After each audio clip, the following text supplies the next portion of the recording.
Muy buenos días, amados hermanos. Vamos a comenzar nuestra clase. Vamos a pedirle a Miguelito, si está por ahí, que nos comience con una oración este tiempo de clase y entramos en materia. Buenos días, pastor. Sí, señor. Gracias, Señor, te damos por este día. Te damos muchas gracias, Señor, porque nos has permitido levantarnos, Señor, alistarnos, Señor, para estar acá en la reunión. Estamos muy agradecidos contigo, Señor. Te queremos pedir, Señor, que podamos aprender mucho en esta reunión, Señor, que podamos estar concentrados, que le permita, Señor, al pastor Ismael que nos pueda enseñar todo lo que ha preparado, Señor, y que nuestros corazones, Señor, estén dispuestos para aprender y para llenarnos cada vez más de tu palabra, Señor, y de los conocimientos que tú nos permites tener, Señor. También te pedimos que nos permitas aplicar, Señor, estos conocimientos, Señor, para que podamos, Señor, ser pues más sabios, Señor, día a día, Señor. Y estamos muy agradecidos contigo, Señor, por esta reunión que nos permites tener. Oramos con mucha gratitud en el nombre de Jesucristo. Amén y amén. Amén. Muy bien, amados hermanos. No sé si quedó alguna inquietud de la semana pasada. Pastor Edwin, el diácono, por ahí se reportó. No sé si algo que pudiéramos retomar. ¿Me ayudas, si es tan amable, si hay algo pendiente?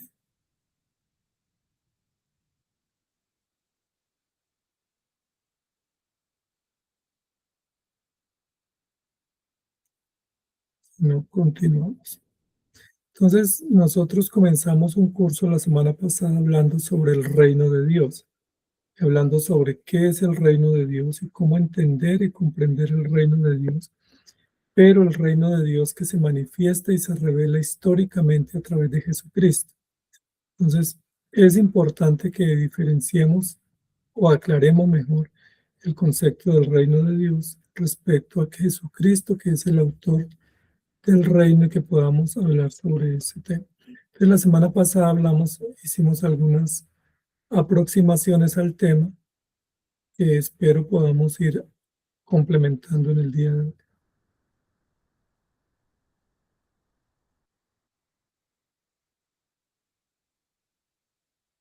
Pues ahí espero que estén viendo mi pantalla. Sí están viendo mi pantalla, ¿cierto? Sí, Señor. Ok, voy a repasar rápidamente las figuras que vimos la semana pasada, donde estuvimos hablando sobre el reino de Dios, mostrando algunas de las formas o de los entendimientos errados sobre el reino de Dios, donde hablan de un creador, pero que no sustenta y gobierna, sino que deja el mundo al azar, a expensas del bien y del mal, o del mal que gobierna, y él simplemente es un espectador ausente o pasivo de todo lo que acontece. Esas son las formas de ver el reino de manera equivocada, que han incurrido muchos movimientos e incluso muchas iglesias cristianas. Hablamos de otro concepto de reino, que es un concepto místico, un concepto donde Dios reina en una parte de la vida del hombre o en la vida del universo, pero el Satanás termina gobernando a través del mal en el resto, donde Dios no tiene control ni cuidado. Otra figura que vimos la semana pasada para aclarar el tema del reino fue la figura relacionada con un pensamiento también filosófico dualista, y es probable que algunos se salven, van a tener que trasladarse a otra esfera, pero van a tener que disfrutar de la gloria a través de su propio descubrimiento o su propia decisión de lo que es bueno o malo. Ese disfrute será simplemente para la eternidad y no hay esperanza aquí en esta tierra.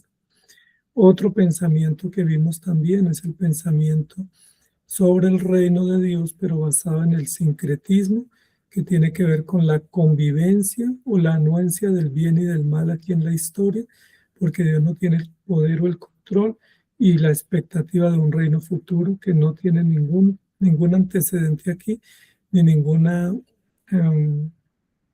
arras o comienzo de disfrute. Y vimos la figura que nosotros presentamos, eh, hablando también del concepto errado de la fe que no tiene razón, sino simplemente una creencia fija, o estática o idealista, simplemente de que todo va a cambiar, que podemos llegar a la gloria mediante la creencia, pero un concepto de fe absurdo que no tiene contenido, que no tiene principios y que no se basa en la verdad. Y luego hablamos del último concepto, que es el concepto que presentamos como adecuado. Yo le hice algunos cambios para poder intentar explicar un poco lo que estaba pendiente la semana pasada, y es cómo de este universo de humanidad Dios conforma su iglesia a través de la predicación, a través de llamar hombres y mujeres para conformar su pueblo, y su pueblo reunido, que es la iglesia, es salvo por gracia a través de Jesucristo. En todas las figuras que vimos anteriormente, el concepto de salvación es mediante una obra o mediante una acción del hombre, que el hombre decide, se esfuerza, se sacrifica, se resigna, persevera y por lo tanto recibe el resultado. Esta es la única forma, la única gráfica que nos muestra que la salvación es 100% de Dios, que en ese plan y propósito de salvación Dios es absoluto, gobernador y sustentador, y que no hay nada que se escape del plan de Dios, que tanto la condenación o la salvación hacen parte del programa de Dios, y que en la eternidad los que van a condenación estarán honrando a Dios porque su justicia es claramente eterna y perfecta, y los que irán a salvación también estarán honrando a Dios a través de la salvación y su gracia, que es inmerecida y eternamente expresada.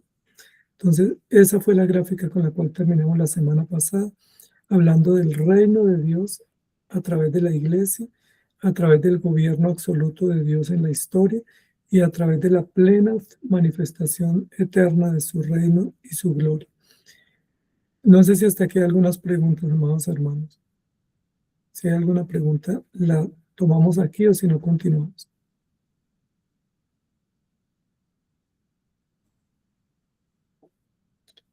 Bueno, entonces continuamos. Hablamos que ese reino de Dios tiene dos momentos, que nosotros lo conocemos como el reino histórico o el reino temporal, que es el reino de Dios en la historia, a través de gobiernos, a través de las entidades que Dios ha establecido, que son instituciones, pero también a través de su pueblo que proclama el Evangelio.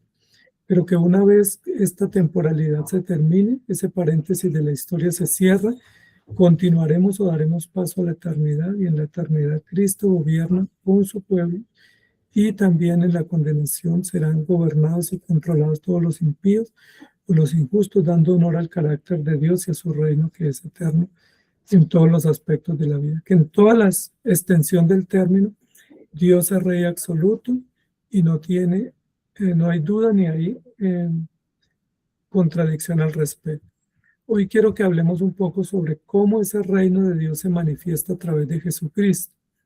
Ya dijimos la semana pasada que se manifiesta a través de la iglesia, que la iglesia es el fundamento o la base institucional a través del cual el reino de Dios se manifiesta para que Cristo gobierne. Sin embargo, quiero que pensemos que el reino de Cristo no es el reino de Cristo en la iglesia solamente, y que no se manifiesta de otra manera, porque solemos pensar que Dios gobierna en el universo, pero Cristo gobierna en la iglesia.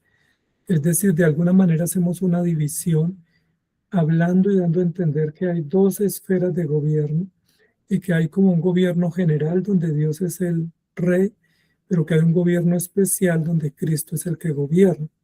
Ese es un error que no lo podemos aceptar, porque estaríamos diciendo que hay dos esferas y que hay dos reyes y que hay dos manifestaciones simultáneas del reinado y del reino. Y lo que tenemos que afirmar es que Dios es Rey absoluto en la historia y en la eternidad, y que ese reino absoluto de Dios lo manifiesta o lo hace concreto a través de Jesucristo. Es decir, Jesucristo reina en el reino de Dios. Jesucristo es el Rey del reino, y no hay dos reinos paralelos o simultáneos, sino que hay un solo Rey único, y ese único Rey y único reino es Cristo en el reino de Dios. Eso quiero que lo enfaticemos hoy, lo miremos un poco para poder afirmarlo con más precisión, y que no pensemos que estamos en dos reinos simultáneos, o que hay un reino como abstracto, que es el reino de Dios, y que hay un reino concreto, que es el de Cristo, pero tampoco para que pensemos que estamos en un reino superior que es de Cristo con la iglesia y que los demás están en un reino general o común, porque el principio bíblico es que solo hay un reino y solo hay un rey. Y Dios en la deidad reina porque es una deidad que gobierna, pero la deidad es manifiesta a través de Jesucristo para hacer visible a Dios y para mostrarnos el carácter visible, real, histórico y concreto del reino de Dios a través del rostro y la figura de Jesucristo. Entonces, eso lo quiero que lo vamos a enfatizar hoy, mostrando con los ejemplos bíblicos y los momentos históricos cómo Jesucristo es rey y no es rey posterior, o no es un rey que se gana el derecho a reinar, o que lo hacen rey, o que lo urgen a ser rey, sino que Él es rey con plenitud, con carácter y con virtud, porque es el rey destinado y es el rey absoluto y eterno. Entonces, vamos a ir avanzando en esta mañana para que podamos mostrar ese aspecto que me parece muy importante, para que no caigamos en esa disyuntiva de pensar que hay dos reinos y que estamos nosotros o que estamos siendo partícipes de un reino superior. Entonces, la realeza del rey, que es Cristo, es el fundamento de la iglesia, el fundamento de la historia, el fundamento del reino. El reino tiene sentido en cuanto hay un campo de trabajo o un campo de acción donde están los que él gobierna, los súbditos de ese rey, y Cristo es el rey absoluto. Entonces recordemos que en la doctrina del reino hay un campo de acción que es el universo o es el corazón o la historia o el mundo. Hay un rey que es Cristo que gobierna visiblemente y hay un reino que son los distintivos o los pilares de esa autoridad o ese gobierno que se ejercen en un grupo de personas o en el universo en este caso. Entonces el rey absoluto y por excelencia es Cristo, no hay sombra de duda. ¿Cómo sabemos eso? Lo sabemos porque la Biblia lo dice y lo dice con mucha claridad y lo dice para mostrarnos las diferentes etapas o procesos o facetas por las cuales ese rey se manifiesta y es descrito en la Biblia. Entonces, en primer lugar, la esencia de ese rey es la esencia de un rey absoluto, eterno, infinito, perfecto, purísimo, justísimo, de la misma naturaleza y esencia del Padre. Es divino, es coigual, es inmutable, es increado. Eso dicen los catecismos y las confesiones y los credos. Y es creador y sustentador de todo cuanto existe y gobierna todo con poder y gloria. Es, según dice la Escritura, el que ha sido, el que era y el que será. Es descrito como sempiterno o eterno por siempre, único rey y único señor de toda la historia. Entonces, antes que todas las cosas existieran y antes que supiéramos de Dios en cuanto a su revelación, Cristo ya existía, porque es el Hijo eterno de Dios y es el Hijo que gobierna y que hace visible a Dios y que testifica de quién es Dios, y es a través de la imagen de Cristo que nosotros fuimos creados y que el mundo existe por su poder y autoridad. Entonces Cristo es Rey eterno absolutamente en la historia y desde antes de que las cosas existieran. Eso lo describe el libro de Colosenses y otros libros de la Biblia. Colosenses dice, Él es antes de todas las cosas y antes que todas las cosas fueran, Él ya era. Y no era como hijo simplemente, o no era simplemente como promesa de redención o de Mesías, sino que Él existía como Rey eterno. Recordemos que todos los oficios de Dios que se manifiestan en Cristo son oficios que se realizan eternamente. No son oficios temporales, no son tareas finitas, no son tareas ocasionales, sino que son oficios permanentes.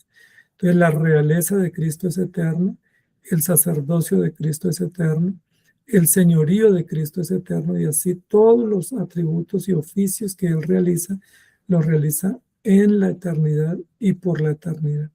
Entonces, la esencia de Cristo como Rey es la esencia de un Rey o del Rey eterno, único y perfecto que ha existido siempre y que nunca dejará de existir.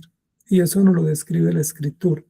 Jesucristo no se hizo Rey por haber adoptado el trono heredado de David. Jesucristo no se hizo Rey porque los judíos lo reconocieron Rey. Él no se hizo Rey porque adquirió ese encargo en la historia o en su vida, sino que Él es Rey en la eternidad y gobierna por la eternidad. Y su carácter que es descrito en la Escritura es un carácter eterno que lo identifica y que lo caracteriza por siempre. No es un carácter adquirido o moldeado para un oficio temporal, sino que es el carácter que siempre identifica a Jesucristo como gobernante, como monarca y como absoluto en todas las cosas. El señorío y la realeza de Cristo por la eternidad es importante que la reconozcamos, porque para muchos cristianos Cristo se hizo rey. Incluso para algunos, algún día será rey. Recordemos que hay doctrinas que dicen que Él reinará. Si Él reinará es porque no reina. O a veces decimos es que Cristo viene a reinar como si no estuviera reinando, como si fuera un oficio futuro, como si fuera una expectativa que tenemos cuando Él es rey por la eternidad y nunca ha dejado de ser rey, nunca ha dejado el trono, siempre está gobernando en su trono. La silla del trono nunca está vacía, nunca Él ha gobernado en cuerpo ajeno, nunca ha delegado quien lo sustituya, porque su reino es perfecto y absoluto y eterno y no ha dejado nunca de existir. En cuanto al carácter del rey, la Biblia también lo describe, no solamente en la eternidad, sino que lo describe en cómo él se presenta en la historia, cómo él irrumpe en la historia, y él irrumpe como creador, como Señor, como Dios, pero también como promesa de redención o como Mesías prometido. Él irrumpe como el que gobierna la historia, como el que gobierna el plan y el programa de Dios y como el que ejecuta el decreto eterno. Cristo es el ejecutor del decreto eterno, es el garante del programa de la redención y es el que hace posible la historia porque la concreta y la hace visible y la hace real a través de su vida y su ejemplo y de su propósito.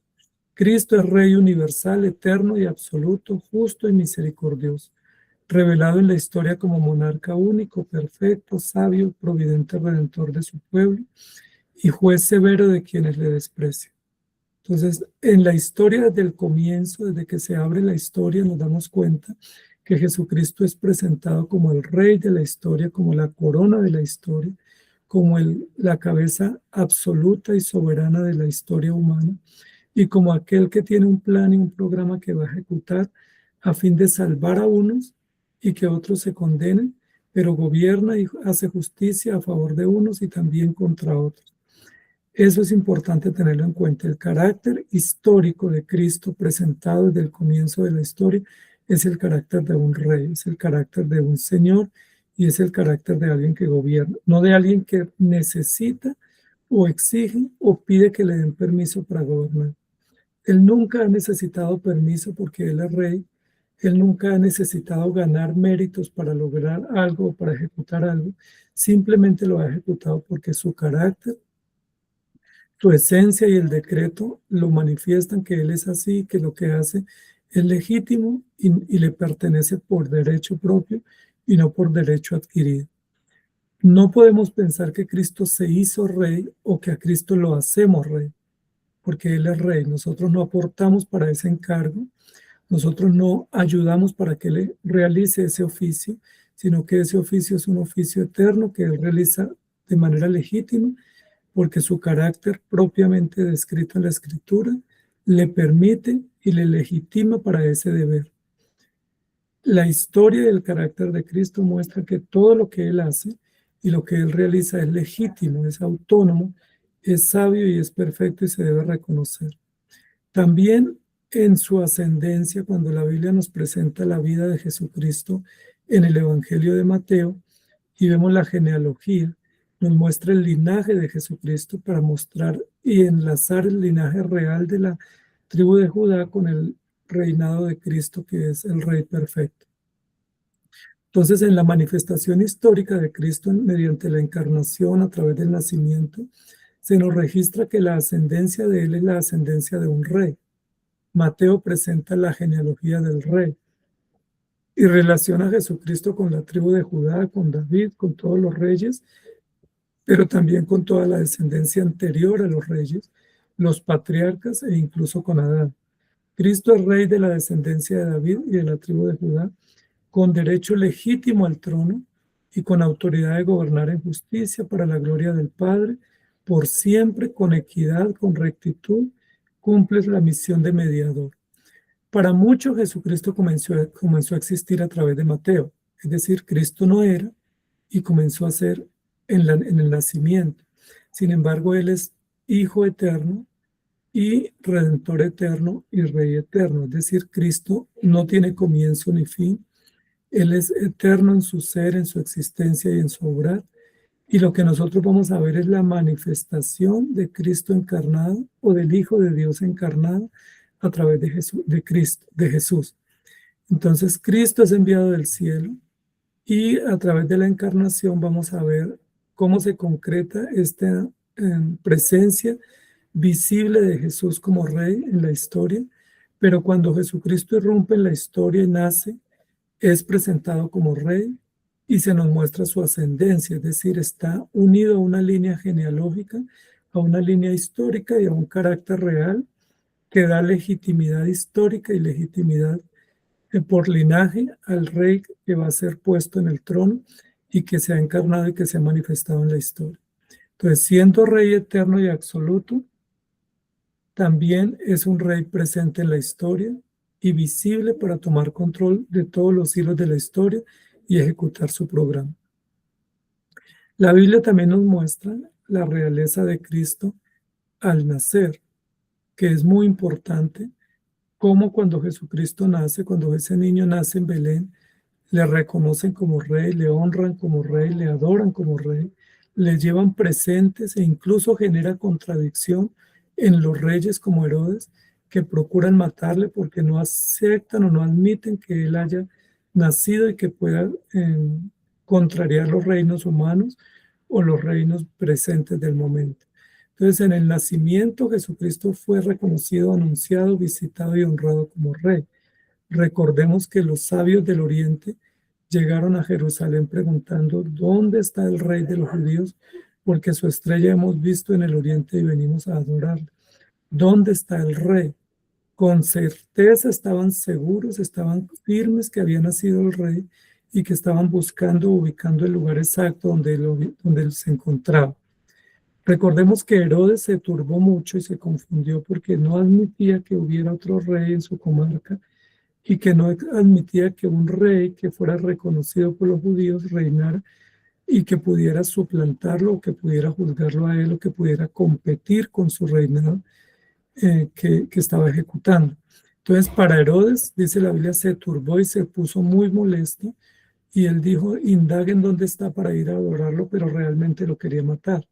Entonces Jesucristo fue reconocido como Rey, fue visitado y proclamado como Rey, pero también generó contradicción y confusión por ser Rey, y hizo que Herodes decidiera matarlo. Es decir, la razón por la que Herodes fue a matar a Jesús o a los niños menores fue porque no admitía que hubiera otro rey en su entorno, en su región. Es decir, la primera amenaza que despertó Jesucristo en la historia, una vez nació, fue como Rey. La primera alerta que se disparó fue como Rey. Noten que no fue una alerta por ser el Redentor, porque un Redentor que se entrega voluntaria y pasivamente en la cruz no generaba contradicción. Había muchos Mesías o muchos Cristos que decían que iban a cambiar el mundo, pero había un solo Rey absoluto y perfecto, y ese Rey es el que genera contradicción por parte de Herodes. Herodes, dice la Biblia, se turbó mucho y toda Jerusalén con él, y ordenó matar a los niños porque fue burlado por los sabios y no pudo encontrar o ubicar el lugar exacto donde estaba Jesús. Entonces, al ser burlado, decidió matar a los niños porque quería matar a Jesucristo, porque estaba siendo proclamado como Rey de los judíos. Es decir, la amenaza que Herodes siente con la presencia de Jesús apenas nació fue la amenaza de un rey, de un gobernante, de una autoridad absoluta que va a gobernar con justicia, con poder y que genera mucha contradicción. No asimismo otros oficios que Jesucristo realiza. Entonces, desde el mismo momento de nacer, los regalos que le llevaron, las visitas que recibió, la forma como fue considerado y cómo fue tratado, dan cuenta de que Jesucristo fue reconocido como Rey. Es decir, es Rey eterno, su carácter es de Rey, su manifestación y esencia es de Rey, su historia lo muestra como un Rey que está en gobierno total, Su linaje muestra que él es de la realeza y su nacimiento lo confirma de nuevo que es rey y no hay sombra de duda. El ministerio que Cristo realizó en la tierra también da cuenta de que fue reconocido en su ministerio terrenal como rey. Jesucristo ejerció su ministerio como rey, es decir, con autoridad, con poder, con sabiduría, con legítima imponencia, pero también a través de las leyes morales que dan cuenta de que el reino se rige por moral y que la moral del reino es la ley de Dios y que esa ley fue puesta en alto por Jesucristo, no fue abrogada, no fue despreciada, no fue violada esa ley, sino que Jesucristo vivió al pie de la letra y dio cátedra respecto a la ley, enseñando a sus seguidores que la ley está vigente y que estamos bajo la ley y que solo los que están bajo la ley tienen la esperanza de poder moralmente ser aceptos delante de Dios porque se ajustan a los estándares de la voluntad de Dios. Jesucristo fue reconocido como rey aquí en la tierra. Recuerden que varios de los que pidieron milagros o acudieron a Jesús en busca de ayuda, le reconocieron como rey, decían que era el rey de los judíos, le decían, hijo de David, ten misericordia de mí. Y la mención hijo de David era una misión o alusión directa a la realeza de la tribu de Judá. Era una alusión clara y concreta de que Cristo es rey y que le reconocían como rey. Cuando decían, ¿de dónde tiene esta autoridad? Porque les hablaba con autoridad. Están reconociendo la autoridad real de Cristo y están reconociendo que Jesucristo obró con autoridad y que Jesucristo desafió los poderes mundanales del momento y que desafió a los reyes del momento como eran los Herodes, que los desafió, los confrontó diciéndoles yo soy la autoridad y la autoridad legítima es la que viene del cielo y la que honra a Dios. Entonces toda la obra de Jesucristo aquí en la tierra fue vista y fue ejecutada mediante códigos de realeza, mediante carácter real y mediante principios de la cosmovisión del reino de Dios. De hecho, Mateo menciona muchas veces, más de 50 veces, el reino de los cielos. El reino de los cielos se ha acercado. He aquí el Cordero de Dios que ejecuta el reino o que avanza el reino de Dios a través de su presencia, a través de su sacrificio, a través de sus enseñanzas. Entonces no hay duda para los judíos y no quedó duda para los creyentes que cuando estuvo Jesucristo aquí en la tierra, ejerció su ministerio con carácter real. De hecho, cuando entró a Jerusalén, se presentó como rey y en muchos lugares se presentó como rey y como autoridad absoluta y única, para que todo el pueblo, incluso los adversarios, pudieran enterarse que el rey estaba presente y que Jesucristo es rey y no podía desconocerse. También vamos a ver cómo Jesucristo en su muerte fue reconocido y fue incluso tratado como rey, aunque lo hicieron para burlarse y para blasfemar su nombre. Se cumplió la escritura de que tenía vestiduras reales, se le fue puesta una corona para simular que era rey y se le puso también encima de la cruz una leyenda o un escrito donde decía, este es el rey de los judíos. Recordemos que cuando se le pusieron ese escrito, después alguien dijo, él no es el rey, él dice que es el rey. Hay que cambiar el mensaje, pero el gobernador dijo, no, ese nombre ya lo puse, dejémoslo así, no lo cambiemos. Y eso confirma la providencia de la profecía de que Jesucristo es el rey. No que él decía que era el rey, sino que efectivamente él es. Y le reconocen incluso los gobernantes e incluso sus asesinos, sus detractores, reconocieron porque cuando se acercaban a la cruz, la leyenda o la inscripción que había era, este es el rey de los judíos. El rey de los judíos fue crucificado, fue muerto. Los adversarios, los enemigos, los contradictores tuvieron que aceptar que el rey había sido muerto, que ellos habían dado muerte al rey y que ellos le habían despreciado. Jesucristo, cuando entró triunfalmente a Jerusalén, fue presentado como un rey victorioso. Recuerden que cantaban todos, Hosana en las alturas al que viene, al rey que viene y que entra. Y ese tiene una relación directa, esa entrada de Lucas 21 de Lucas 20 o 21, tiene una relación directa con el Salmo 24 que dice, entra el rey por las puertas de la ciudad y todos lo reconocen y lo admiran.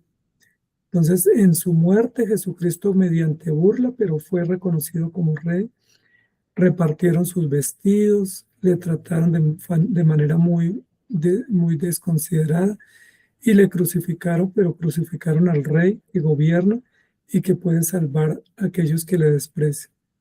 Entonces, aunque esa burla se dio y ellos lo hicieron como una manera muy despiadada, en realidad lo que se estaba confirmando era la realeza de Cristo. Cristo siempre ha sido rey, siempre ha sido visto, presentado y honrado como rey, y no puede vérsele de una manera distinta. Él no solamente es el Salvador, sino que es un Salvador real, es un Salvador absoluto y es un monarca que aplica la salvación con sabiduría y con autoridad a sus hijos. Él no es un redentor frágil, porque él como rey es poderoso y absoluto. Entonces él como Salvador también es absoluto y poderoso e impone o aplica la salvación con la autoridad del rey y con la autoridad de su gobierno. En la resurrección Jesucristo también fue presentado como rey. Se levantó con poder, se levantó con autoridad, venció, derrotó los enemigos, se mostró glorioso y se presentó habiendo derrotado a todos los enemigos del cristiano, que son el diablo, el hombre y la carne. Venció la muerte, derrotó la tumba y se levantó victorioso. Se presentó para ser visto, se presentó para ser reconocido y para ser honrado y adorado, y nos mostró que Él es victorioso y que la muerte no lo puede contener y la tumba tampoco lo puede encerrar. Su victoria es definitiva para mostrar su carácter poderoso y su carácter de gobierno y su carácter real.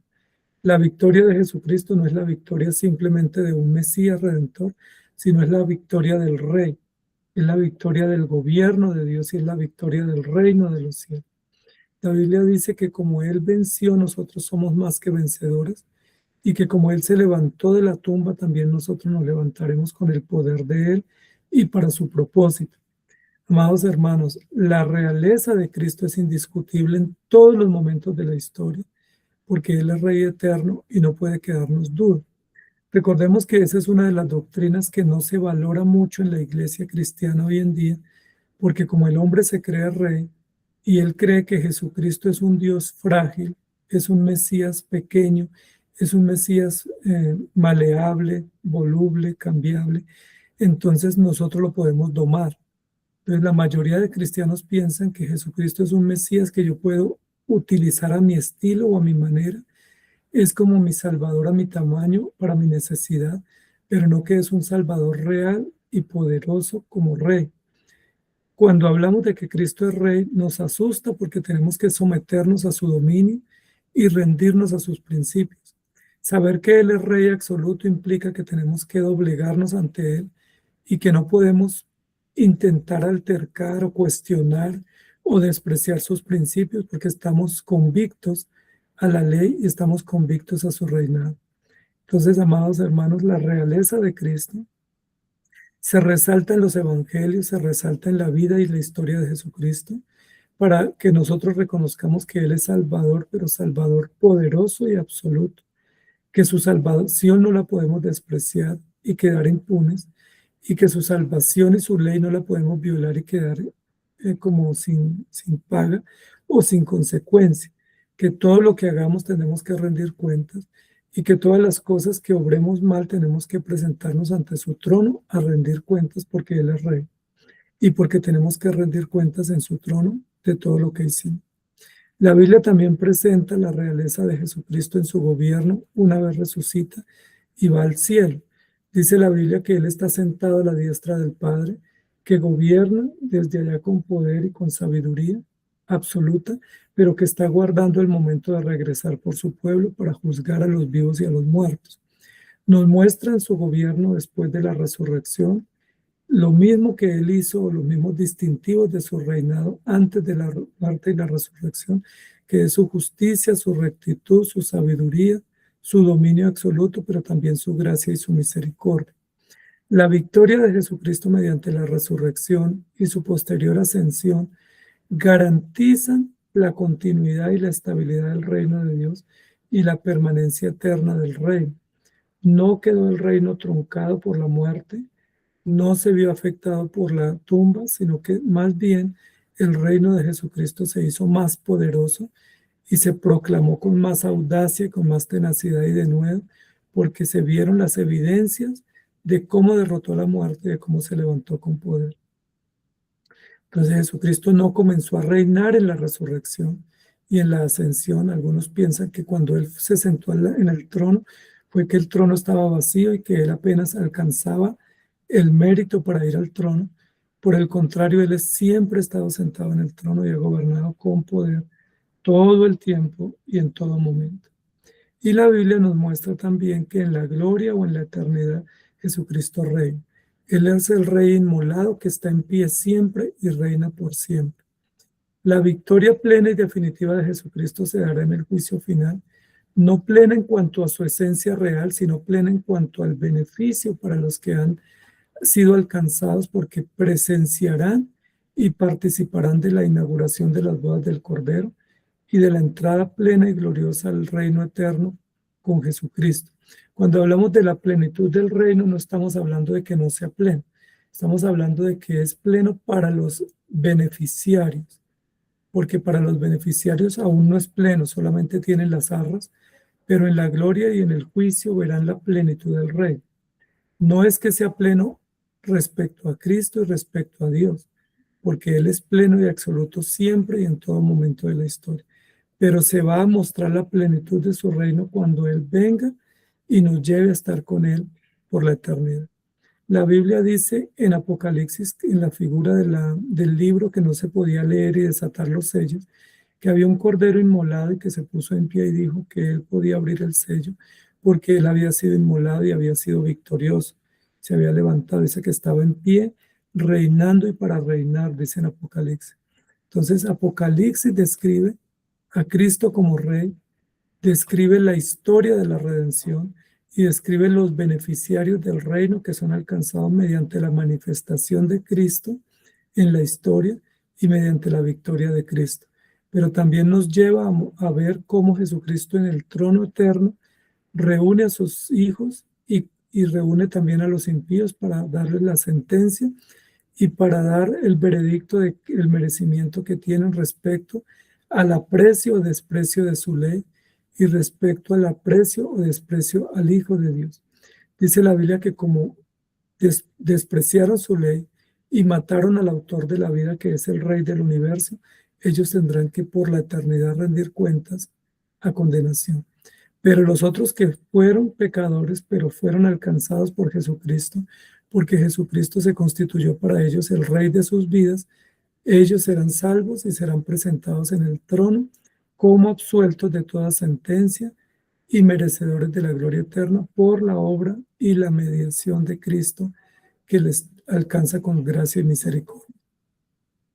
Quiero que miremos ahora un poco una gráfica acá respecto a este tema de Cristo como Rey y del gobierno que Cristo ejerce, para aclarar un poco el concepto ya aplicado, porque a veces entendemos el concepto abstracto, pero no lo logramos aplicar o especificar cómo se da en la vida propia del hombre. Estas son algunas gráficas que yo creo que ustedes han visto en algún lugar, que muestran o describen, según algunos, cómo es el gobierno de Cristo, cómo se presenta el gobierno de Cristo. Entonces hay una primera gráfica que nos dice que en esta gráfica Dios existe y Cristo existe, pero Cristo no gobierna, sino que gobierna el mal. En la vida del hombre gobierna el mal y el hombre, la voluntad del hombre está rendida al mal que lo gobierna y que lo domina, y Cristo está fuera de su vida. Esta es una gráfica muy común, muy conocida, que en muchos folletos de discipulado de evangelismo se presenta. Nos dicen que este describe un tipo de hombre que lo llaman ellos, según un texto de Romanos, lo llaman el hombre natural. Sin embargo, la Biblia dice, y ya lo hemos visto, que Cristo reina, que cuando hay maldad no significa que la maldad reine. La maldad significa que el hombre se rebeló contra Dios, pero no significa o no indica en absoluto que el mal reina, porque si el mal reina, Cristo no reina. Y no puede existir un reino o un rey distinto a Cristo, porque Él es el rey perfecto. Entonces, decir que el mal reina en el hombre y que por el mal reinar en el hombre, Cristo no lo gobierna o no lo dirige o no lo sostiene o no lo controla, pues es un error, porque aunque Cristo no está en su corazón, es Cristo el rey del universo que gobierna la humanidad y que gobierna las acciones de los hombres. Incluso los ha gobernado al punto de dejarlos a su propio desvarío para que sufran sus propias consecuencias, pero hace parte de una decisión real y de una decisión justa para la misma consecuencia y condenación de los adversarios del rey. Entonces, no podemos admitir que en absoluto el mal gobierna, porque si decimos que el mal gobierna un aspecto o un área o un hombre, entonces Cristo no lo gobierna. Cristo lo gobierna, pero en su gobierno justo y misericordioso, por la rebeldía del hombre, los ha dejado a su propia cuenta, y entonces pareciera que el mal los gobierna, porque están dejados a la deriva, pero es que Cristo los abandonó y eso hace parte de su gobierno. Los abandonó como consecuencia de que ellos decidieron no tener en cuenta a Cristo. Hay una segunda gráfica que describe que el hombre está en el trono gobernado por sí mismo, que Cristo está debajo del trono y que el mal está fuera de su vida.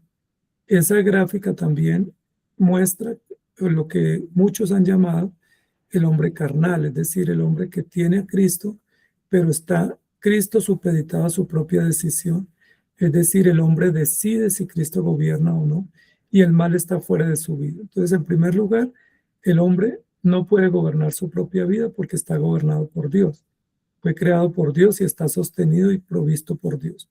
En segundo lugar, Cristo no puede estar supeditado a la decisión del hombre, nunca lo ha estado, nunca lo estará. Pareciera que sí, pero no, porque él es rey absoluto y no está esperando órdenes o permiso de nosotros para él hacer algo. Él simplemente es Dios y simplemente gobierna y simplemente hace su voluntad absoluta en el cielo y en la tierra. Pero tampoco podemos decir que por esta gráfica que el hombre está en el trono, su yo está en el trono, entonces el mal está fuera, porque la Biblia dice que el mal es una imputación, es decir, fue cargada la cuenta de la humanidad y que el hombre lidiará mientras esté aquí en la tierra con maldad, es decir, nunca podrá, mientras esté en la tierra, decir que está libre del mal, porque el mal hace parte de una realidad que lo condiciona, que lo domina, que lo esclaviza, que lo acecha y que está presente en su vida mientras esté en esta carne o en esta tierra. Entonces, pretender decir en esta gráfica que el mal está fuera y que el hombre no tiene la presencia del mal en su vida, pues es un error y es una descripción equivocada. Entonces, estas dos gráficas son equivocadas porque pretenden mostrar dos tipos de hombre, uno que es incrédulo y a Cristo lo tiene por fuera y es gobernado por el mal, otro que supuestamente es un creyente, pero que no tiene a Cristo reinando, sino que es un creyente inmaduro, un creyente carnal, como dicen ellos, que no está acechado por el mal, sino gobernado por su propio yo, pues también es un gran error porque no pone a Cristo en el real lugar de gobierno y pone al hombre a gobernar cuando el hombre nunca ha podido gobernar y cuando él ha tomado decisiones ha sido contrarias y ha obrado y ha tenido consecuencias nefastas. Esta gráfica es una gráfica que dice que Cristo gobierna el corazón del hombre, que el yo está supeditado, es decir, está rendido a Cristo, está sometido a Cristo y que el mal está fuera de la vida del cristiano porque Cristo lo gobierna. Esta gráfica, según este pensamiento que estamos viendo, describe al hombre espiritual. Obviamente esta descripción está dividiendo el concepto del hombre integral para ponerlo como un hombre espiritual, que meramente su espíritu está dominado por Dios, pero su carne es débil y está luchando con el pecado. La Biblia no permite este tipo de desdoblamientos o disociaciones porque nos presenta al hombre como un ser integral que no puede ser dividido entre un hombre natural o un hombre espiritual o entre un hombre físico y un hombre salvo. Simplemente el hombre se presenta ante Dios y Cristo por gracia le salva y le controla y le gobierna, aunque el hombre está siempre luchando con la maldad de su propio corazón. Entonces estas tres gráficas son todas equivocadas para mostrar cómo Cristo gobierna, porque la verdadera razón del gobierno de Cristo es su dominio y su honra. Y cuando Él reina, Él gobierna todos los rincones del corazón y de la vida del hombre y de la historia, y ejerce poder absoluto mediante su palabra y mediante los medios de gracia para que el hombre no se pierda. Si el hombre tiene su yo sometido, pero en algún momento puede salir, hay razón o hay temor de que el hombre se pueda perder, porque está el yo ahí como intentando salir o surgir, y no hay un gobierno pleno y absoluto y una confianza plena en la obra de Cristo. Y respecto al mal, el mal nunca es vencido totalmente por Cristo en la vida del creyente, no porque él no pueda, sino porque hace parte de uno de los propósitos de Dios para la santificación y para la humillación del cristiano ante Dios. El hecho de que exista pecado y que continúen las condiciones de pecado en la vida humana y en el corazón del hombre y en el corazón de los creyentes es una muestra del propósito de Dios para guardar, preservar y mostrar su gloria a pesar de, y es un medio para humillar al cristiano, para tenerlo dominado, para tenerlo sumiso y para que él reconozca que no es por obra, sino es por gracia. Si el hombre lograra vencer el pecado y derrotar la maldad y ser totalmente limpio, sin asomos de maldad, inmediatamente Cristo no sería necesario y el hombre estaría siendo soberbio y altivo, asumiendo que la salvación y la santidad la consiguió por medios propios y no por la gracia de Dios. Cuando la Biblia dice que somos más que victoriosos, no es que vencemos el pecado, sino que Cristo, a pesar del pecado que nos gobierna o que nos domina o nos acecha, Él aplica la salvación de manera plena y de manera inequívoca y nos garantiza salvación. Aún en medio de la condición caída y de una sociedad y un corazón engañoso, la salvación es segura no por razón del carácter del cristiano, sino por razón de quien la otorga y por razón de quien nos sostiene y nos lleva en victoria. Entonces, amados hermanos, Cristo es Rey porque la Biblia lo dice. Cristo es Rey porque nadie más puede gobernar a diferencia de Él. Y Cristo es Rey porque su victoria garantiza con evidencia que no hay manera de desvirtuar su realeza, su poder y su grandeza, y que nosotros estamos gobernados por Él todo el tiempo. Incluso el impío está gobernado por Dios. Las acciones y decisiones del impío están gobernadas por Dios. Dios gobierna la providencia, Dios gobierna la redención, Dios gobierna todos los elementos de la historia. Nada se puede salir de su control o de su cuidado. Si decimos que Dios no gobierna el mal, entonces el mal se gobierna solo. Si decimos que el impío no está gobernado por Dios, decimos que Él se gobierna solo. Si decimos que Satanás no está gobernado por Dios, entonces decimos que Él es un agente libre, pero en realidad lo que la Biblia nos muestra es que Satanás, la humanidad y el destino o el futuro de la historia está controlado sabia y soberanamente por el Rey absoluto que es Cristo, y que no hay forma de decir lo contrario, y que pensar lo contrario es desvirtuar el reinado absoluto de Cristo y no descansar en los criterios de su reino y pensar que hay otros que compiten o que pueden suplantar o que pueden alterar o que pueden desestabilizar el reino de Cristo. Entonces Cristo reina sobre el poder del mal, sobre el corazón del hombre, sobre todos los elementos de la historia, y Él reina y gobierna a Satanás, y todo lo ha gobernado siempre.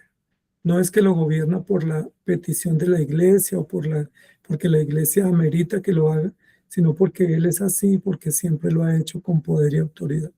Entonces no es cierto que hay tres tipos de cristianos, y no es cierto que estas gráficas muestran cómo Cristo gobierna, porque el gobierno de Él es absoluto. Él gobierna en la mente, la conciencia, la vida, el cuerpo, la historia, y doblega todo ante Él de tal manera que no queda nada en la vida del hombre que pueda oponerse a Dios, porque incluso el impío tendrá que doblegarse ante Dios y tendrá que reconocer que Dios existe y tendrá que rendirle adoración. Entonces, la realeza de Cristo como Rey muestra que en el reino de Dios y en el campo de trabajo del reino, en medio de todos los beneficiados por el reino, el que reina es Cristo, reina por su palabra y reina por su espíritu, siempre ha reinado. No es que la palabra y el espíritu gobiernan a los creyentes, pero los demás no son gobernados por la palabra, son gobernados por la misma palabra para juicio, porque es la palabra con la cual serán juzgados y con la cual serán condenados. Y es el espíritu que despreciaron y al cual ignoraron, el que va a estar contra ellos en el día del juicio para condenación. Entonces, amados hermanos, el reino de Cristo o el reinado de Cristo es indiscutible y no podemos pretender nosotros cogobernar o, o sugerir ni siquiera algún beneficio como intentó la madre de Zebedeo, que hubiera puestos de privilegio y que tuvieran algunos honores sus hijos, como si hubiera ese clientelismo que nosotros estamos acostumbrados en nuestros gobiernos. Entonces, el reino de Cristo es absoluto y la plenitud del reino tiene que ver con el beneficio recibido, más no con el carácter del rey ni con el alcance y las dimensiones de su reino. Vamos a dejar hasta por aquí, amados hermanos, para que tengamos tiempo para participar con las intervenciones. Opiniones, inquietudes que ustedes tengan, las vamos a poder presentar a partir de ahora. Así que bienvenidas las participaciones de ustedes.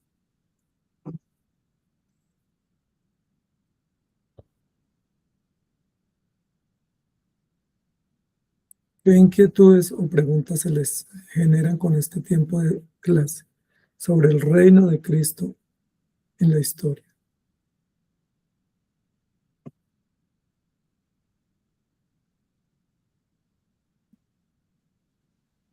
Pastor, me queda así como una pregunta.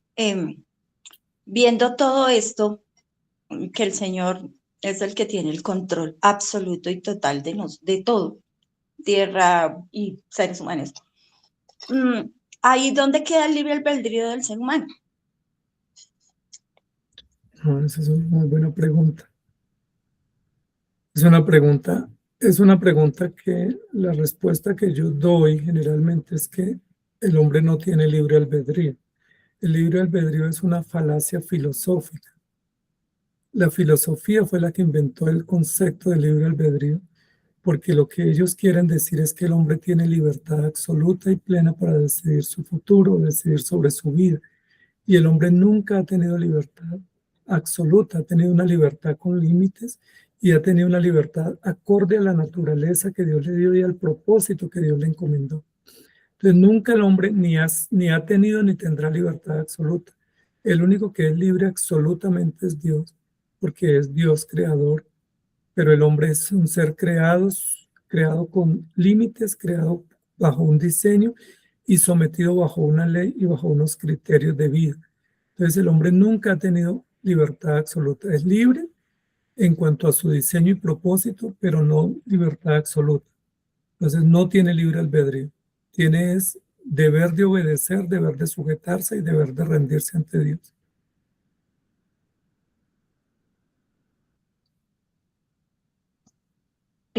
Bien, pastor, gracias. Porque es que yo ese es un siempre... concepto filosófico.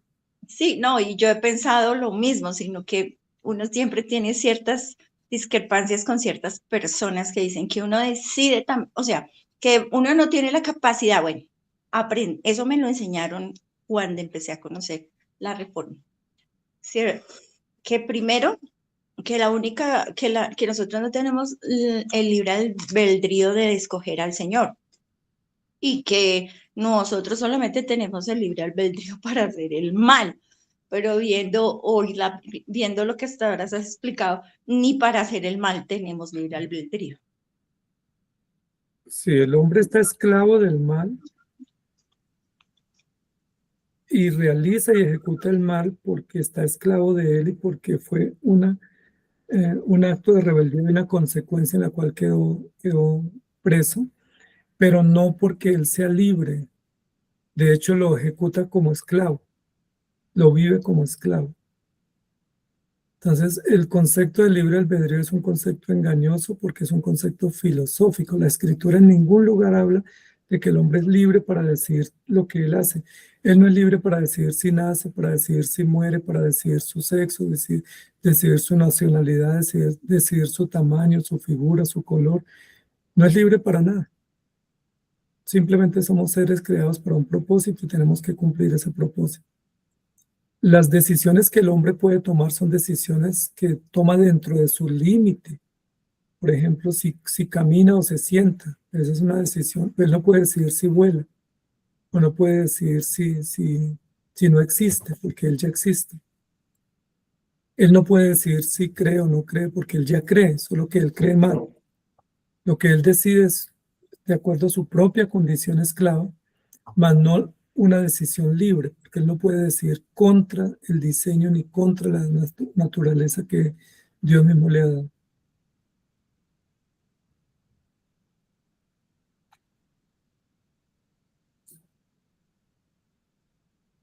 Ese es un concepto que se ha manejado para, pues, como darle un poco más de autoridad y soberbia al hombre, porque el hombre cree que decide, cuando en realidad no puede decidir nada. Y las pequeñas decisiones que hace por el diseño que Dios le permite no son absolutas, sino que son limitadas de acuerdo a su condición.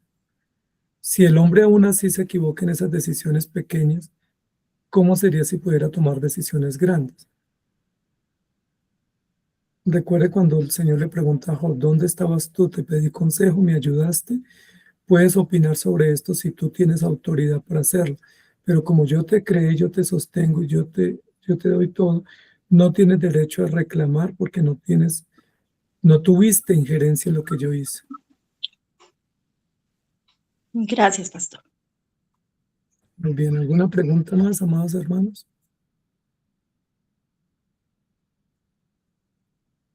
Tenemos bastante espacio. Pastor Edwin, estamos como más poquitos hoy. Jovencito rico.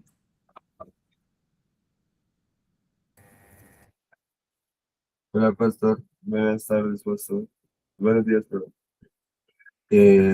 Esta tarde, sí. Pues yo iba a decir que a veces como que nos cuesta como ver a Jesús que era rey, porque él actuaba como muy humildemente y, por ejemplo, no condenaba a las personas o así mientras estuvo en la tierra.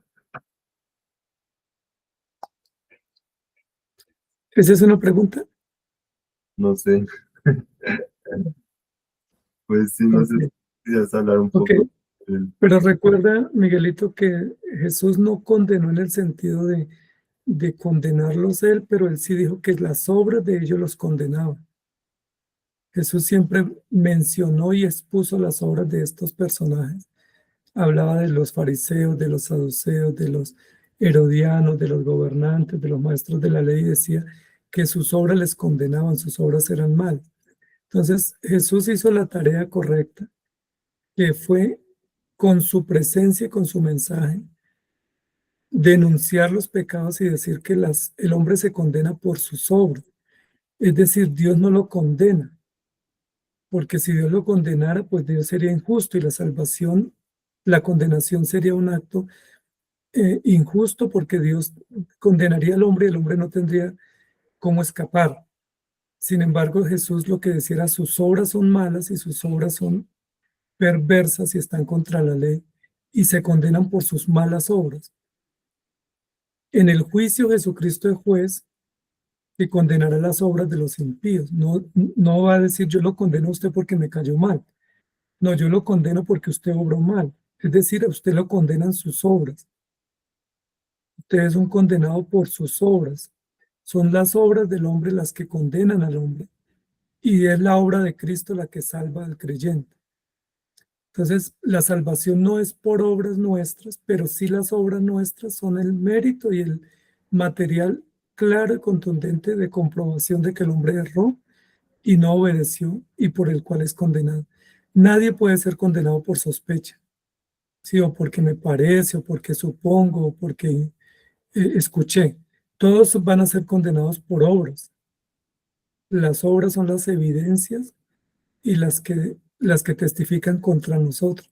Entonces, como nosotros somos salvos, pero nuestras obras testifican contra nosotros, la obra que tiene que ser vista para la salvación nuestra es la de Cristo.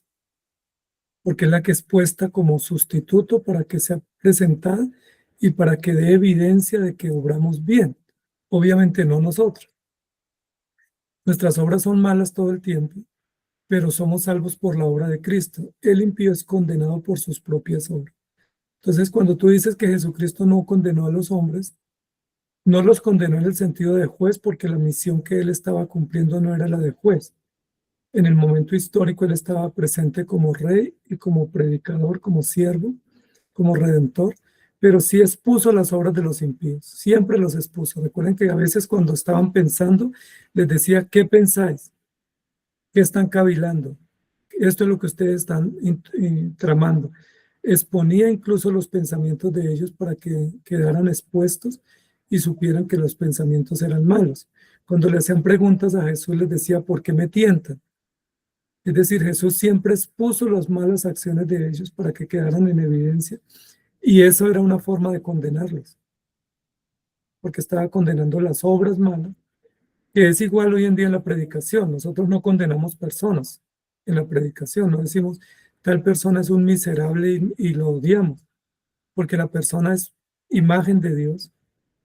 Lo que odiamos o aborrecemos son las obras, y lo que denunciamos son las malas obras, porque la persona como tal es una creación de Dios y vive porque Dios le da vida, es un protegido de alguna manera por Dios, es una persona provista y sostenida por Dios. Lo que no aceptamos son las malas obras, y es lo que censuramos. Entonces, cuando nos dicen que nosotros odiamos a los pobres, odiamos a los homosexuales, odiamos a los negros, no es que odiamos a ninguno de ellos. El Evangelio lo que odia son las malas acciones. A las personas las tenemos que abrazar y acoger con amor, pero denunciar sus malas obras, sus malas prácticas. Y eso Jesús lo hizo, y muestra que su reino es un reino distinto, porque Él no impone su autoridad con armas, sino que impone su autoridad con amor y con justicia y con la palabra que transforma. Ahora sí la pregunta, Miguelito.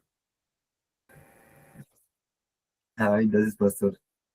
Sí, ahí pues entendemos que Jesús venía era con el propósito pues de morir, pero que el momento ya de la condenación pues es cuando todos vayamos, es cuando nos lleve a todos a ese momento.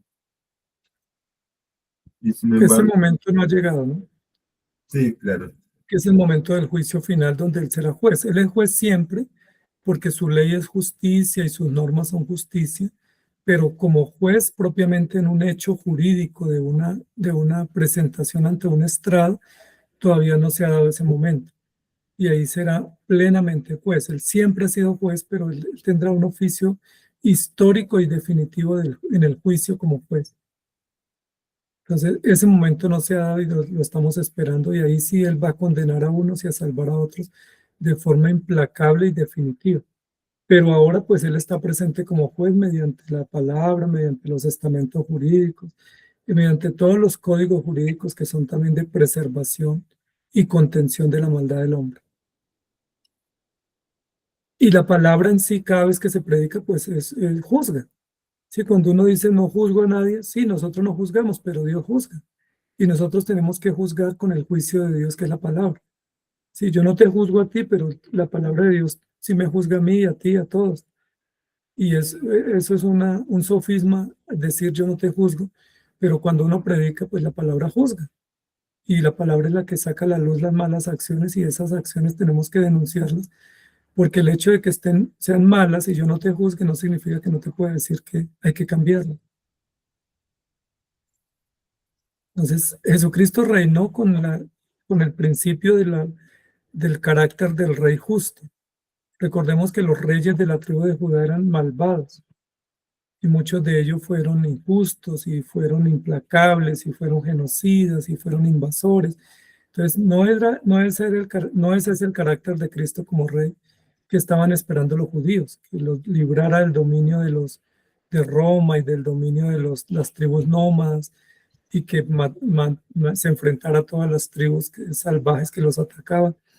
Jesucristo vino a reinar con el gobierno de la palabra y la transformación y la justicia que Él opera, y ese es un reino totalmente distinto. que es como la iglesia reina, ¿no? La iglesia reina mediante la imposición de la paz, mediante la ley del amor, mediante la compasión, el perdón, la reconciliación. Esos son los distintivos del reino de la iglesia. Sí, la iglesia está reinando, pero está reinando predicando los distintivos o las prerrogativas que Cristo nos enseñó. No podemos reinar armándonos y haciendo plantones y huelgas y creando un ejército, porque ese no es el reino de la iglesia. Muy bien. Jonathan tenía aportes, preguntas. Jonathan tiene buenas preguntas. No tiene preguntas hoy. Pastor Rico sí tiene. Pastor Eden, aportes, preguntas. Buenos días, mi querido pastor, y a todos. Pues la verdad, pastor, pues quedó pues muy buena la clase, muy claro todo. Realmente es muy importante poder ver esa identidad de nuestro Señor Jesucristo en concurso con toda la creación, con la vida de los creyentes, con la vida de los impíos, con la vida de Satanás, de los ángeles, porque a veces ese desconocimiento del alcance del reinado, del poder, de las disposiciones de los tiempos, de las decisiones de Dios, de la revelación de Él en la temporalidad, pues nos coartan y nos incapacitan para nosotros poder vivir la vida cristiana, para poder cumplir los propósitos de Dios en la tierra y también para definir nuestra identidad, porque pues no es cosa minúscula que el Rey soberano de todas las cosas se haya hecho hombre para querer salvarnos a nosotros. No es cosa minúscula que el Rey soberano está sobre todo, eh, elija una institución como la Iglesia para hacerse presente en la tierra y revelarse al mundo. Y no es cosa minúscula que ese Rey soberano, a través de esa institución maravillosa que es la Iglesia, elija hombres finitos como nosotros y que nos dé el privilegio y la honra de poderle servir. Entonces, eso creo que hace mucha falta. Es una comprensión muy importante dentro de la Iglesia, porque la Iglesia pues le parece que es más importante trabajar, es más importante estudiar, es más importante eh, lograr éxitos en el mundo, es más importante conquistar cosas para sí mismo que para Dios y que para la gloria eterna. Y eso pues complica mucho las cosas dentro de la vida de la iglesia, porque realmente necesitamos equipos de personas comprometidas con el reino de los cielos, porque pues realmente todo lo que hay acá es efímero, es pequeño, es inútil, eh, pues no sirve si no tiene un enfoque de servicio y de honra, porque es que si Dios es rey, si Cristo es rey, pues él reina, y si él reina, pues nosotros somos sus súbditos, aunque él ha tenido pues la generosidad y la, la misericordia de darnos un lugar distinto, de llamarnos hijos, de llamarnos amigos, de llamarnos pueblo suyo, pero aún así él sigue siendo rey y nosotros pues tenemos que honrarlo, darle la dignidad, darle la significancia que tiene su honor, y nos cuesta mucho, nos distamos mucho de eso, y creo que mucho de eso tiene que ver con esa falta de conocimiento del lugar real que tiene nuestro Rey soberano en nuestras vidas y en la vida de la iglesia y del mundo.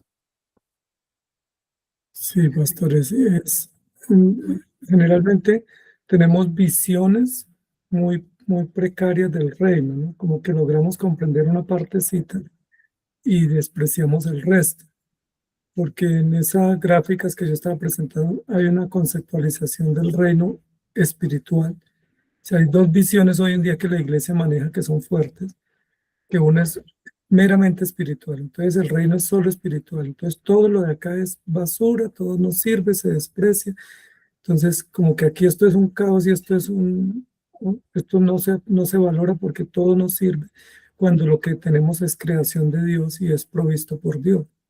¿Sí? El trabajo, el estudio, la familia, la historia, la política, las entidades son provistas por Dios y son estamentos legítimos a través de los cuales Dios nos muestra su bondad y su misericordia.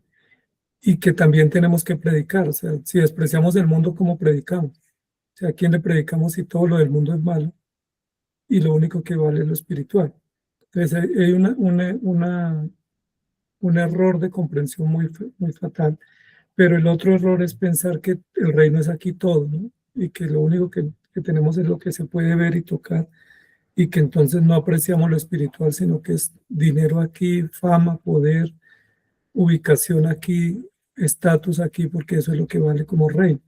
Entonces, tener una comprensión adecuada cuesta mucho, porque nos toca renunciar a nuestras cosmovisiones y ver que Dios gobierna realmente en la historia y siempre ha gobernado. Sí, estábamos viendo anoche en la reunión nosotros que en el reino de Dios y en su gobierno, para uno muchas cosas son fortuitas y uno piensa que son casuales.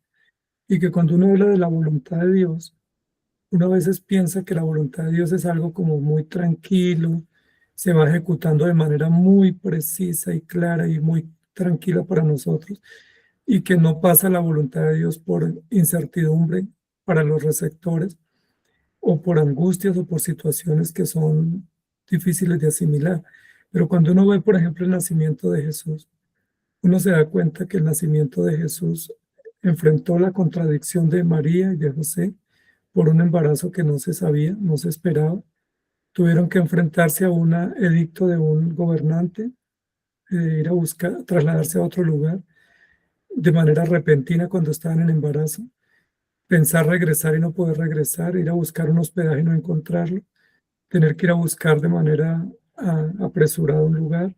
Luego nace el niño de manera inesperada en un lugar inesperado y luego está amenazado de muerte, tienen que emigrar. O sea, todas esas realidades de búsqueda de empleo, búsqueda de vivienda, traslado, incertidumbre, precariedades, economía frágiles, amenazas de muerte. Uno dice, ¿cómo en eso se construye la voluntad de Dios, ¿no? O sea, uno pensaría que la voluntad de Dios como que es una postal estática que se va dando cuando en realidad es en medio de la turbulencia común de la vida, porque ¿qué va a imaginar uno que ese hijo que están esperando pues va a tener que sufrir todo eso, pero que en todo eso está la voluntad precisa y preciosa de Dios?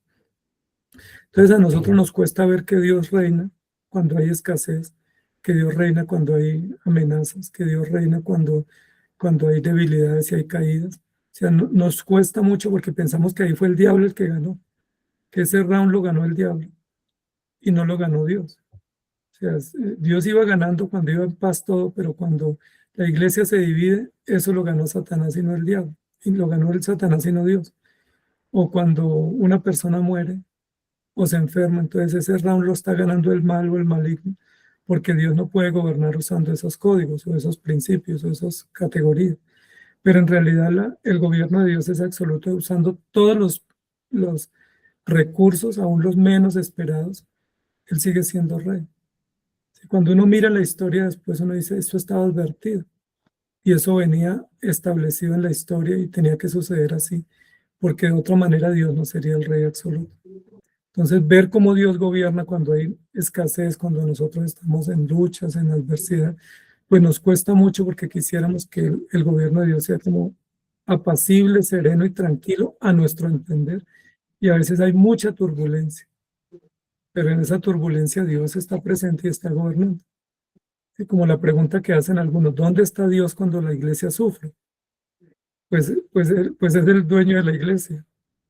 ¿Sí? ¿Dónde está Dios cuando los cristianos caen? ¿Dónde está Dios cuando los cristianos se desaniman? Pues es que, ¿dónde están los cristianos más bien? Porque Dios está presente. Sí, mi querido pastor, es cierto, nosotros nos falta mucho entendimiento para, para comprender pues todos los procesos que Él hace y el perfeccionamiento que Él está haciendo de un pueblo para sí. El humanismo nos ha hecho mucho daño. Les agradezco mucho por la clase, mi querido pastor. Muchas gracias por el tiempo. Les pido que me disculpen por no quedarme hasta el final. Tengo que salir, pero pues un saludo grande para todos. Bueno, pastor, ya vamos a terminar. Muchas gracias por su compañía. Que el Señor lo bendiga.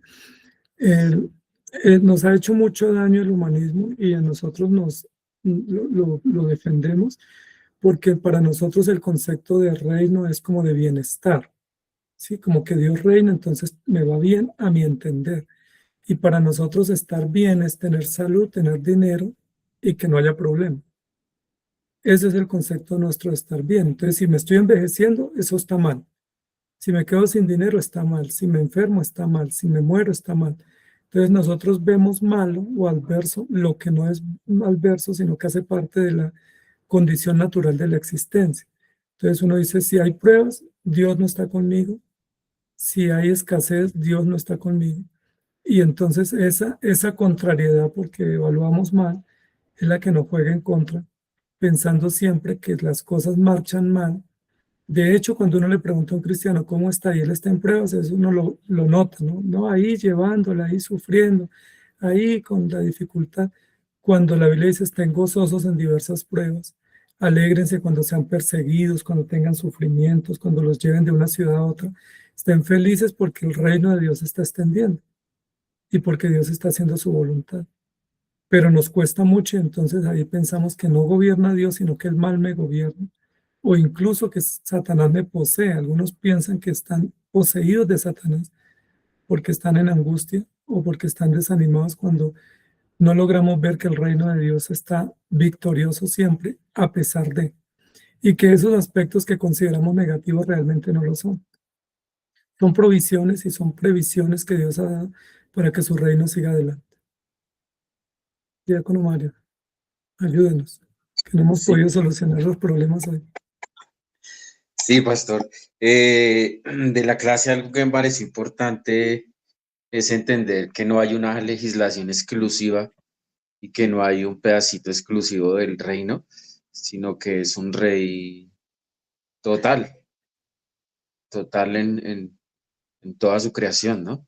No hay una legislación específica, como vemos a veces acá que legislación militar, legislación canónica, legislación, no, sino que es una ley que gobierna toda su Canina, creación. canina. Exacto, pero miren que eso es importante porque a veces nosotros nos creemos de mejor familia.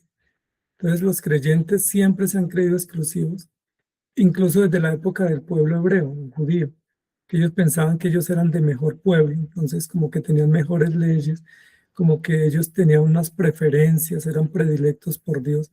Y hoy en día el cristiano piensa lo mismo, no es que yo soy hijo del rey, es que a mí me cuida el rey, es que yo soy un ejecutivo del reino.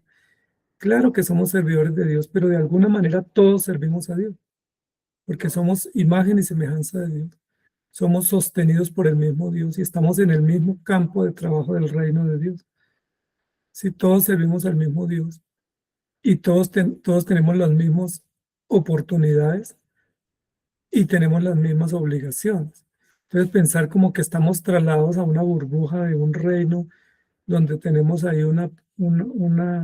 como que somos unos iluminados o unos predilectos o unos consentidos, pues es un concepto equivocado, ¿no? Como de mérito, porque cuando uno dice yo soy el consentido, estoy diciendo que tengo un mérito, me gané un beneficio diferente, estoy VIP, pero realmente en el reino de Dios todos estamos sumisos a las mismas condiciones y a veces por nuestras rebeldías que no las disfrutamos, y si disfrutamos y tenemos otros beneficios es por gracia, no por mérito.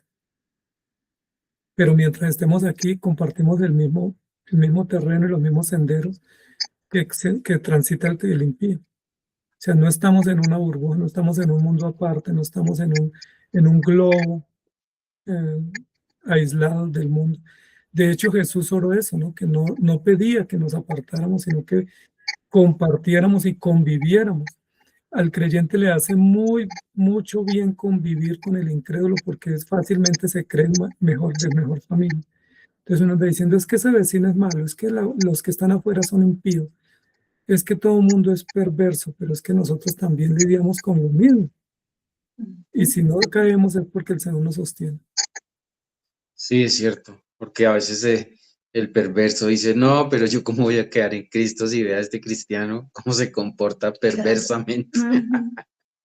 O uno no se puede, o cuando uno se defiende, de pronto uno se defiende, entonces ahí empiezan, ¿y qué clase de cristiano es este? ¿Por qué se defiende? ¿Por qué habla? Porque luego no salen con el cuento de que porque uno debe poner la otra mejilla y que si, o sea, uno se tiene que dejar hacer todo lo que quieran para que no se blasfeme el nombre del Señor, y si no se deja, pues entonces el Señor es el que queda mal. Entonces uno dice, y entonces yo cómo me voy a comportar, no me puedo defender, no puedo hablar, no puedo decir nada, no me puedo enfermar, no puedo, me toca salirme del planeta. ¿Para dónde? Para el cielo será, porque ¿dónde más agarro? Exacto. Entonces, fíjate que todas esas como comprensiones erradas, pero también como ideas de cómo debemos nosotros actuar, nos han hecho daño, porque nos han mostrado como unas acciones que son imposibles de mantener. Sí, como que entonces el cristiano no se enferma, si va al médico está desconfiando, no presta servicio militar, no participa en política, no va al estadio, no juega fútbol, no escucha música, no come, no le gusta nada. O sea, ese ya no es un ser humano. ¿Sí? Qué aburrido. Y si se molesta, entonces ya obró mal. Si él reacciona, ya obró mal. Entonces hay gente que ni siquiera, como lo que dice Andreita, entonces la Biblia no nos presenta ese tipo de hombres. Somos comunes y corrientes al hombre común creado, con la única diferencia que Dios nos dirige, que tenemos temor de Dios. Nos distingue el temor de Dios y nos distingue que cuando obramos mal el Espíritu Santo nos redarguye y nos llama a reconsiderar. Pero no es que no pensemos, no actuemos, no reaccionemos, no nos molestemos, porque pues seríamos unos seres de otra naturaleza y Dios no nos cambia la naturaleza, nos cambia es el corazón para que no esté esclavo del pecado, pero la condición biológica, anatómica, fisiológica sigue exactamente igual. Correcto. Correcto. Entonces ahí creo que fue chévere porque nos saca de creernos exclusivos y especiales y únicos. Sí, que esa es una actitud altiva que tenemos los cristianos, ¿no? Entonces eso me parece muy chévere. Siempre estamos viendo al impío como un esclavo depravado, maligno, y nosotros como los buenos del paseo, cuando en realidad, si tenemos algo de bueno es por la gracia, pero si nos miramos en realidad objetivamente, a veces somos peores que ellos. Así es. Y a veces nosotros pensamos que no nos arrimamos a ellos porque somos demasiado buenos, y ellos piensan que somos tan malos que no les damos testimonio para poder tener esperanza. Así es, pastor. Listo, hermano. Entonces, ¿algo más? Andreita, ¿algo más? No, que le sacan a uno el pasado cuando no era más terrible de lo que ahora es. Okay, vamos a dejar por aquí entonces, que estamos quedando grabados. Gracias, pastor.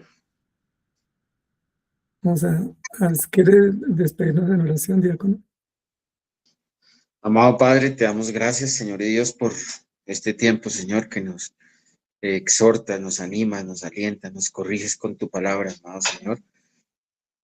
Gracias porque nos has permitido entender de una manera mejor, clara, concreta, Señor, tu reino, tu reinado, y a ti mismo como Rey, Padre Santo. Ayúdanos, Señor, a ser siervos, Señor, a ser útiles, Padre Santo, para ti. Te agradecemos por este tiempo, en el nombre de tu amado Hijo Jesucristo. Amén. Y amén. Amén. Muy bien, amados hermanos. Muchísimas gracias. Vamos a parar estos sábados siguientes Sí, Señor. y volvemos en enero, ¿les parece? Sí, señor. El próximo sábado no tenemos clase. Los 2 siguientes no.